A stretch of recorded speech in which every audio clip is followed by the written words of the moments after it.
Hello student. आज हम आपके सामने फ्लेमिंग बुक का जो थर्ड चैप्टर है डीप वाटर उसको डिस्कस करेंगे। Deep water written by William Douglas. ये चैप्टर विलियम डगलस जो राइटर हैं उनके द्वारा लिखा गया है।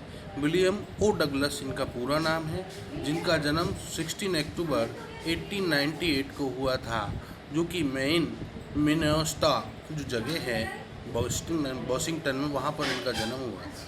और वहाँ पर जब इनका जन्म हुआ था तो उसके बारे में हम जानते हैं कि ये अमेरिकन रहे थे। बाद में इन्होंने अमेरिकन के साथ साथ कनाडियन भी बन गए थे, कनाडा की भी नागरिकता प्राप्त कर ली थी। और वहाँ पर इन्होंने यूनाइटेड स्टेट में जो सुप्रीम कोर्ट था, जो जस्टिस एसोसिएट बन गए थे। इसके बाद उनको 40 साल की अवस्था में प्रेसिडेंट फ्रैंकलिन डी रोजावेल्ट के द्वारा उसके लिए मनोनीत किया गया। और यहाँ इन्होंने अपनी जो योगदान था वो अच्छे ढंग से दिया, और सुप्रीम कोर्ट के इतिहास में इनका जो योगदान था एक लंबे समय तक अनुभव का काम करता रहा। अब इनके बारे में जानते हैं कि इनकी जो मृत्यु हुई थी बेथेस्डा मैरीलैंड यूनाइटेड स्टेट में, वहाँ पे हुई थी। इनकी जो मेन बुक थी जिसका टाइटल मेन एंड माउंटेन्स हो रहा, डेमोक्रेटिक पार्टी से ये जुड़े रहे। इसके बाद हम इस चैप्टर के बारे में जानते हैं। तो इस चैप्टर का इंट्रोडक्शन वही हमें बताता है कि यह एक आत्मकथा है लेखक की, जिसमें वह अपने बचपन की जो दुखद घटना जो घटित हुई थी स्विमिंग पूल में उसको व्यक्त करता है। इस चैप्टर में बताएगा कैसे वो एक युवा लड़के के रूप में लगभग स्विमिंग पूल में डूबने से बचा। इसके पश्चात उसने किस प्रकार कितने तरीके से उस पानी से डर चुका था और किस प्रकार ही अवॉइडेड उसने पानी में जाना ही छोड़ दिया था।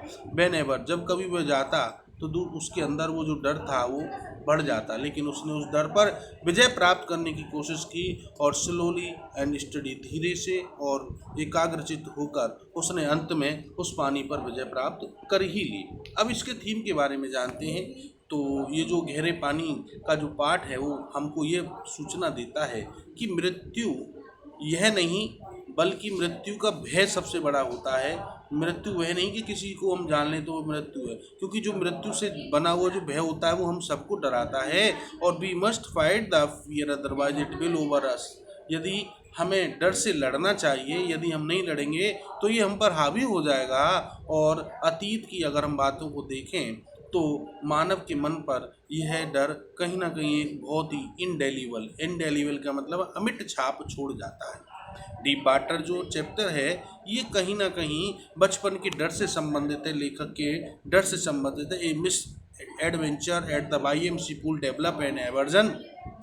वाईएमसी पूल में एक दुस्साहस हुआ कि उसको पानी के अंदर उसके प्रति उसकी घृणा पैदा हो गई और हाइड्रोफोबिया से वो पीड़ित हो गया, जिसके अंदर हर चीज़ में वो डर घुस जाता है, जब हर जगह उसको डर महसूस होने लगता है। और ये जो चैप्टर है इसी बात पर ध्यान केंद्रित करता है कि जो हमारे बचपन के डर को हमें कभी भी हल्के में नहीं लेना चाहिए। यदि हम उसको सामना नहीं कर पाते तो they deep in roads that into one psychology, तो वह हमारे मनोवैज्ञानिक रूप से हमारे मन में गहरी छाप छोड़ देता है, अपनी जगह बना लेता है। तो डगलस यहाँ पर उसी डर का यहाँ पर एनालिसिस करता है और उस पर विजय पाने की कोशिश करता है।